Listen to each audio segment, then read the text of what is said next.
So the one project has been countless things. I've been working on it for about 5 years, and it's just been a very personal grassroots project. But it's an interesting time. It's an interesting point to have this podcast because we're kind of just solidifying now what it's always meant to be.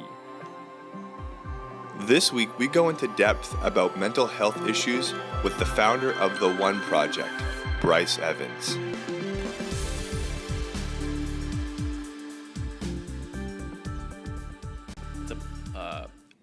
It's a photography community for depression and anxiety. So essentially, we're building this online platform which will help teach people how photography can be used as a means of nonverbal communication, as a way to more easily, more safely, and more gradually start talking about these things like depression and anxiety, which a lot of times can be hard to talk about because there's a lot of misinformation about it. There's a lot of stigma attached to these words and the conversations that we have with them. And there's just all of these blocks, let's say, that photography can help us do it in an easier way, essentially. It's a really complicated issue, and I think that that's why we're still dealing with it, and we haven't made it a whole lot of progress, even though we are having more conversations happening. We're having a lot more awareness of it. We have a lot more facts and stats about how many people really are dealing with these issues and how common they are. But a lot of us, I think, are just so programmed with these old stories of what we have around mental illness, and not even necessarily specifics of depression and anxiety, but just thinking that there's something wrong with your brain. And so essentially I was in this space where I was dealing with really bad anxiety, really bad depression. I had not a very good space, even societally to talk about it, or even think through and explore it in my own head. It was just something that I was programmed to not talk about, just block it away and kind of suffer in silence.